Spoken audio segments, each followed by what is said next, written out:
Good morning, boys. We just read from Philippians, where the writer to the Philippians tells us to be anxious for nothing. That's an extraordinary statement. I don't think I've met anybody in my whole life who can really say that they are anxious for nothing, that they don't worry about anything. I think actually worry is part of the human condition because we can't control everything. We worry about what we cannot control. It's natural to worry about things like the future of relationships, to worry about your own future, to worry about your health, to worry about death, to worry about the well-being of those who are close to you, to worry about finances when you're perhaps a bit older.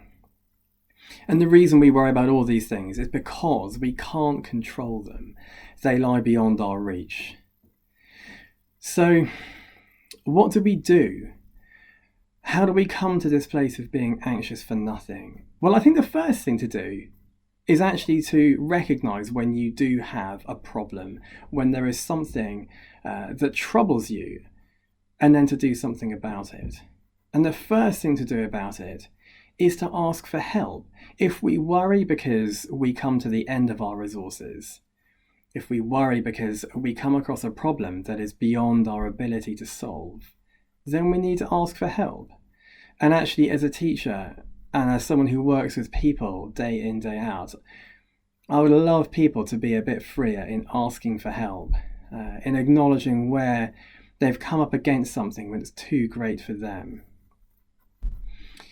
But then there are some problems which we've spoken of already, which sometimes seem too great for other people as well.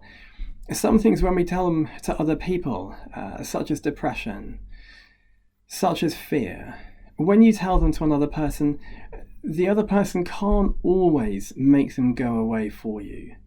What do you do when you're faced with a problem that neither you nor the people around you can solve? Well, the answer is still the same. If your ability and the ability of those around you to help is not enough, then you need to turn to someone who is greater than that, to someone whose ability and wisdom is greater. You might have examined the case for God and decided that there is none. You may have so examined this through the light of reason that you decide that you cannot pray. But light is a funny thing. If you think of the shadow of something, it can seem very clear, and you can look at the silhouette of an object and be very certain as to what it is. But when you come closer to the thing, or when the angle of the light changes, somehow you suddenly realize that the thing is different. I'm sure we've all had the experience when we're perhaps in woods and the light is low, and you can be utterly convinced that a tree is a person or an animal. But actually, when you get close to the thing, it's just a tree. And so it is with God. You can think that there is no case for God, that you have examined the case very carefully, but when the light comes from a different place, because you find yourself in different circumstances, perhaps we can come to another conclusion. When you come to a place where your resources are too few, when your wisdom is insufficient, turn to God. That is what the writer to the Philippians encourages us to do. To be anxious for nothing because we make our requests known to God.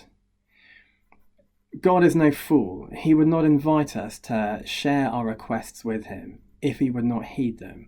He's not a genie in a bottle. He won't do exactly as you tell him. But you can be sure that the creator of all things wants to hear from those who he has created. So if you find yourself in difficulty, ask those around you for help.